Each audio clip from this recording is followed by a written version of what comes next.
Bonjour à tous et bienvenue sur Un autre regard, je suis Teddy Rabahi et aujourd'hui j'ai le plaisir de partager avec vous une interview que j'ai réalisée avec Karine Troncy qui est thérapeute énergéticienne et qui va aborder avec nous aujourd'hui le sujet suivant, vivre sa mission de vie. Je vous souhaite un excellent visionnage.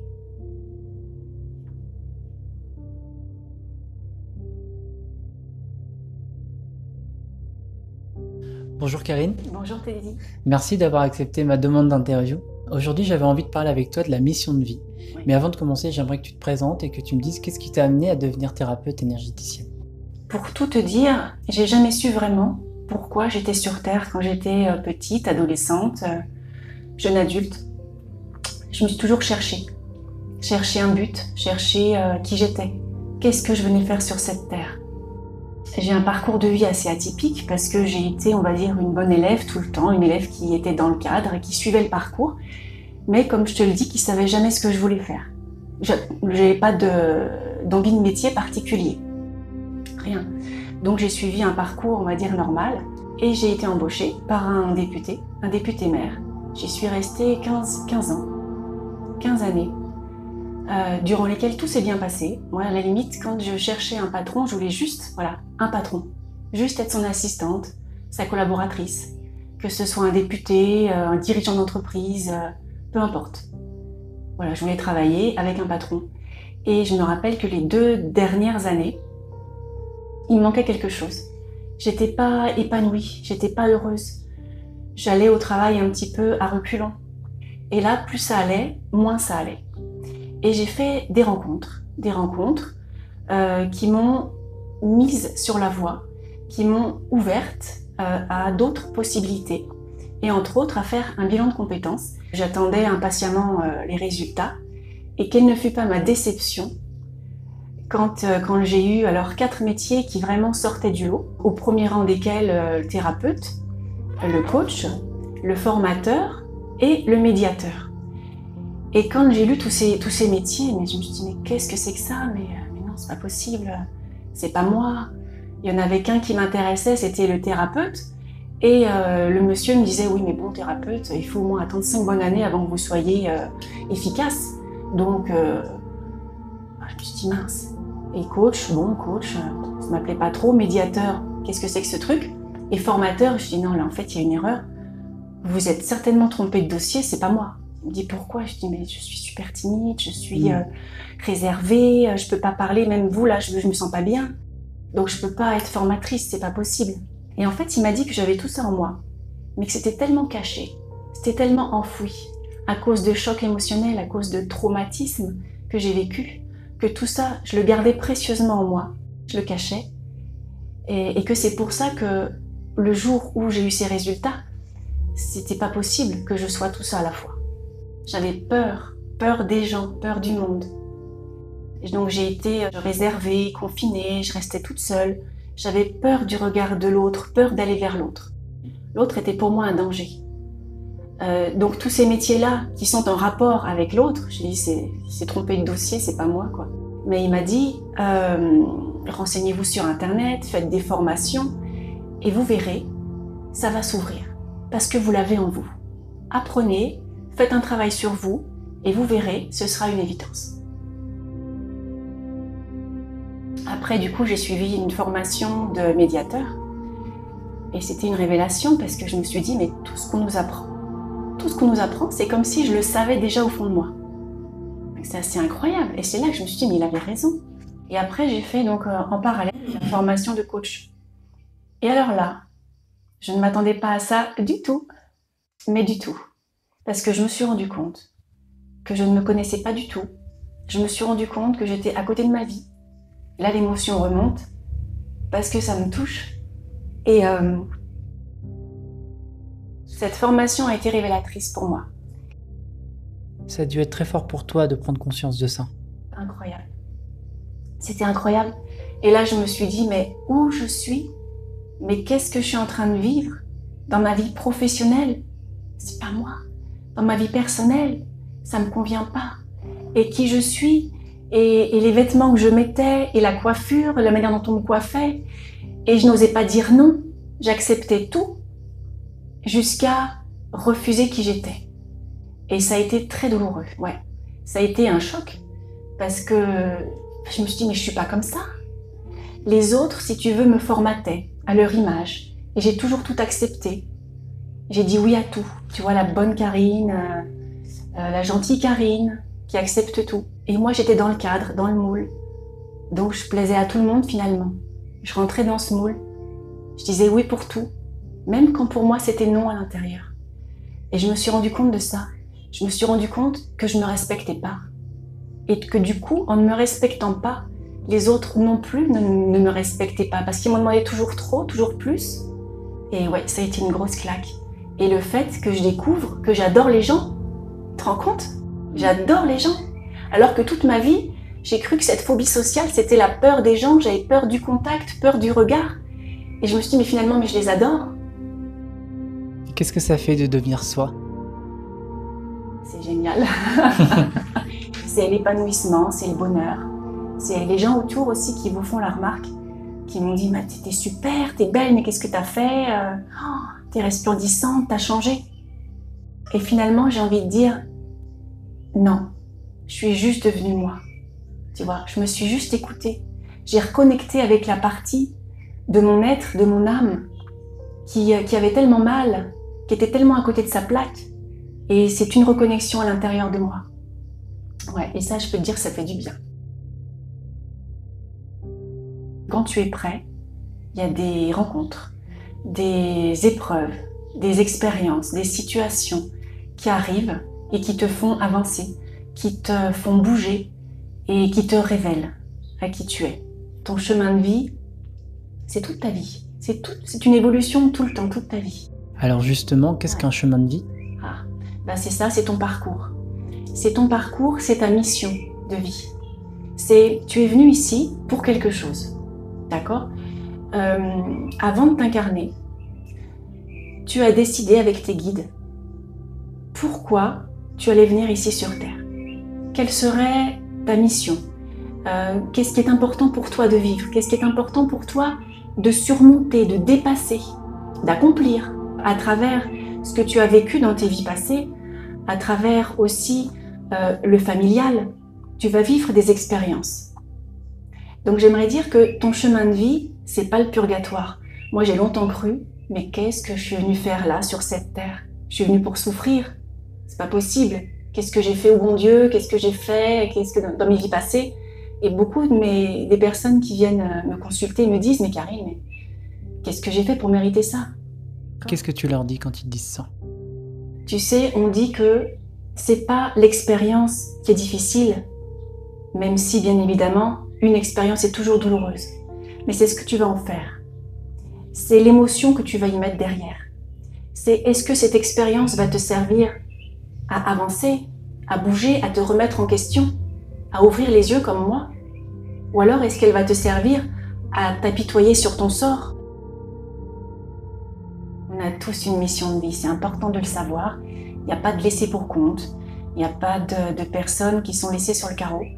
On a tous une mission de vie. Ouais. On est tous venus ici pour régler quelque chose.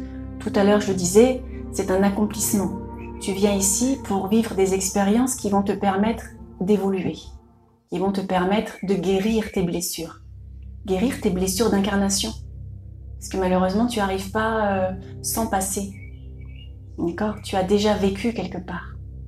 Et c'est tout ça que tu viens, guérir dans un but d'avancer, de te transformer, de monter les marches, tu vois, monter l'échelle, pour qu'à la fin de cette vie-là, tu passes à autre chose. Quels sont les petits pas qu'on peut faire pour essayer de trouver son chemin de vie? Tu peux dire, est-ce que je suis bien là où je suis? Tu vois, est-ce que ma vie me satisfait? Tu peux y mettre un curseur sur une échelle de 0 à 10. 10 étant je suis pleinement satisfait. 0, je suis pas du tout à ma place. Déjà, à combien tu te situes? Et tu peux prendre tous tes domaines de vie. Le domaine de vie personnel, le domaine de vie professionnel, le domaine de vie de couple, le domaine de vie amical, le domaine de vie sociale. Tous ces domaines, et tu vas mettre ton curseur. Tu vas dire, voilà, je me situe où? Est-ce que je suis bien? Et selon ton résultat, Si tu es au top, c'est génial. Si tu es à 7-8, demande-toi qu'est-ce qu'il faudrait pour gagner un point supplémentaire. De quoi j'aurais besoin? Tu vois? Est-ce que j'ai besoin de quelque chose que moi je peux m'apporter? Est-ce que j'aurais besoin que quelqu'un d'autre m'apporte ce petit supplément? Est-ce que j'ai besoin de faire quelque chose? De passer à l'action? C'est des petits pas, des petits accomplissements, mais déjà un retour à soi. Se questionner, se dire voilà, est-ce que actuellement je suis bien là où je suis? Quand tu es dans ta mission, tu le sens. Il y a cet épanouissement, cette joie, ce bonheur. T'es bien. T'es juste bien. Tu te réveilles le matin, t'es heureux de te réveiller. T'es heureux, j'ai envie de dire, tu travailles même pas. T'es heureux d'aider les gens, t'es heureux de les accompagner. En tout cas pour moi. Il n'y a même pas une question de travail finalement. Dans mon interview précédente avec Thierry, il disait que quand on est dans la joie, c'est qu'on est à sa place. Ouais, c'est ça. T'es dans la joie, t'es dans le bonheur, t'es en paix avec toi-même. Ouais. Et dès qu'il y a quelque chose qui va pas en toi, ton corps te parle, écoute les émotions, écoute les sensations que tu as.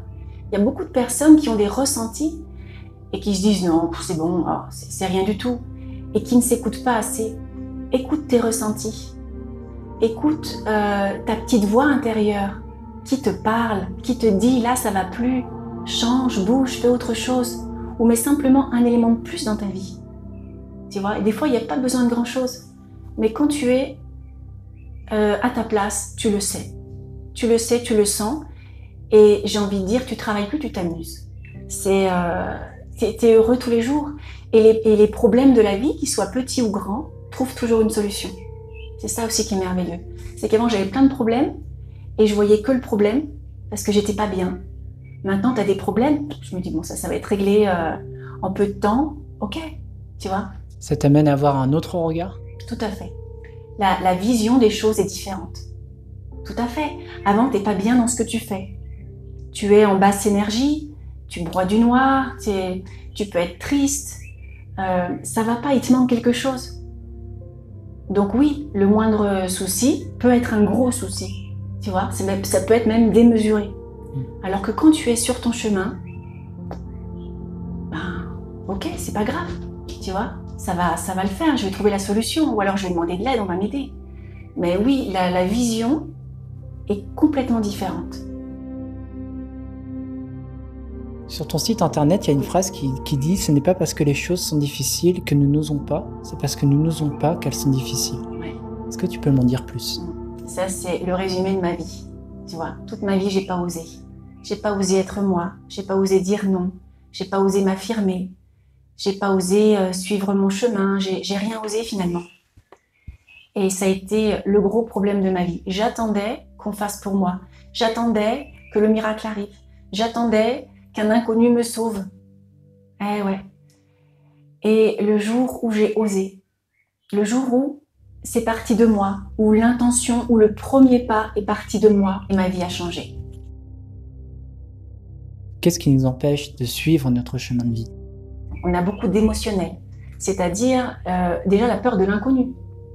Combien y a-t-il de personnes que j'accompagne qui ont envie de changer, qui ont envie de vivre leur vie, de vivre leurs rêves, mais oulala, je sais pas trop ce que je vais y trouver, tu comprends, donc ça me fait un peu peur.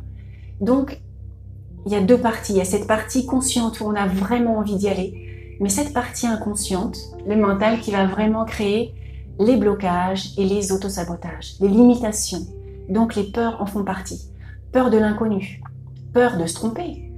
Et si je me trompais de chemin, on me dit, et si c'était pas le bon chemin, et si c'était pas la bonne voie? Mais est-ce que vous ressentez à l'intérieur que ça vous fait vibrer? Est-ce que... Ah bah oui, bah alors. Donc vraiment, les peurs, c'est vraiment issu du mental. Et il faut vraiment faire attention et les dissocier. Il y a des personnes qui ont peur de réussir parce qu'elles ont il y a un danger si elles réussissent. Il y a la pyramide de Diels, je ne sais pas si tu connais, où en fait, effectivement, on se rend compte que quand tu changes une croyance ou un comportement, ça a un impact dans ton environnement. Si quelqu'un croit que la vie, c'est la catastrophe, c'est les soucis, bah pour avancer dans la vie, ça va être compliqué. Si quelqu'un croit que la vie, c'est que du bonheur, ce sont des expériences à vivre, il aura plus de facilité à avancer. Il y a les croyances que tu te dis aussi sur toi. Combien de personnes me disent, Karine, oh, je ne sais pas trop si j'en suis capable. Je suis pas sûre.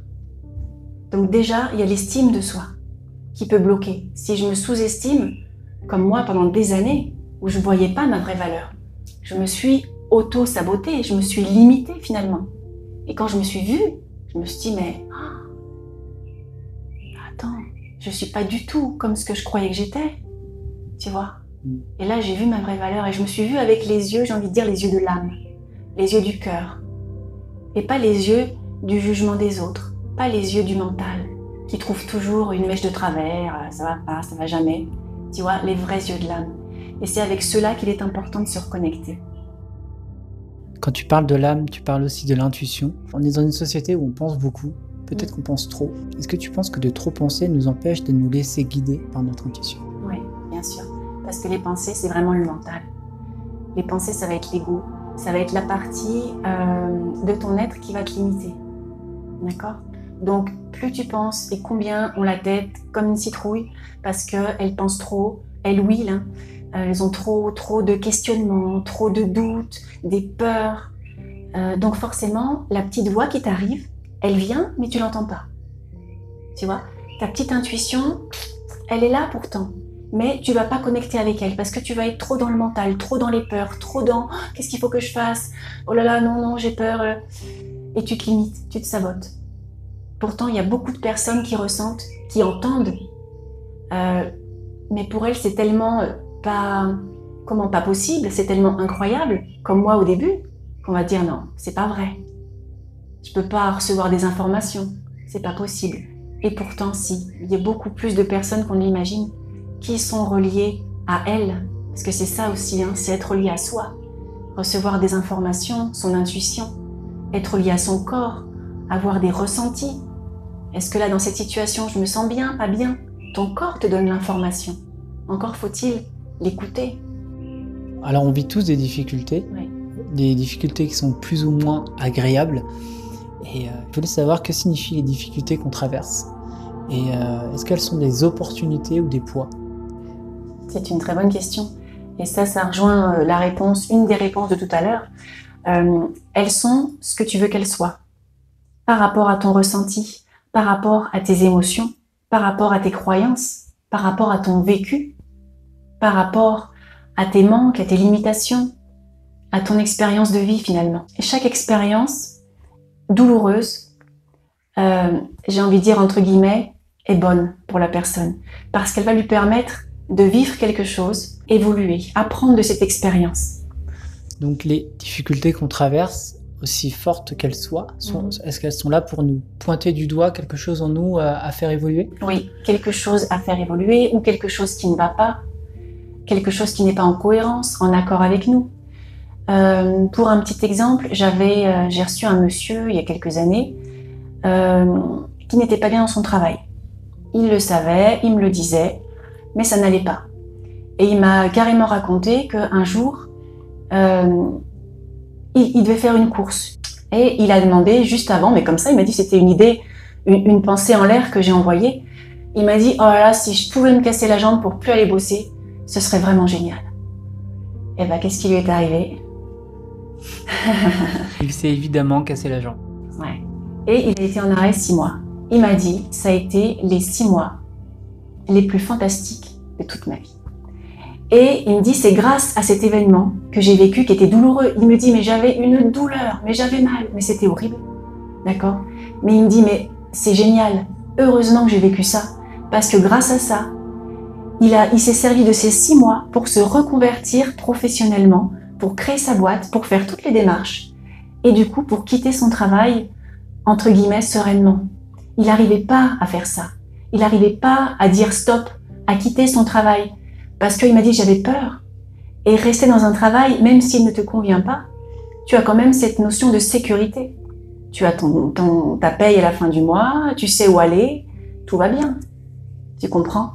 Donc il m'a dit, c'était une opportunité incroyable et cet accident, je l'ai béni. Donc après, tout dépend comment tu vas prendre ce qui t'arrive. D'après toi, la bonne question à se poser quand on vit des situations difficiles, c'est pourquoi? Pourquoi ça m'arrive à moi? Mais dans le sens, pas pourquoi je suis une victime, mais quel est le sens de cette situation? C'est plus quel est le sens, pas pourquoi ça m'arrive à moi, ça me fait penser, tu sais, à Calimero, oh, il est tout le temps malheureux, mais pourquoi, personne ne m'aime, pourquoi, tu comprends? C'est vraiment de se recentrer sur qu'est-ce que ça m'apporte, qu'est-ce que je vais faire de tout ça, comment est-ce que je peux transformer ce qui m'arrive en positif.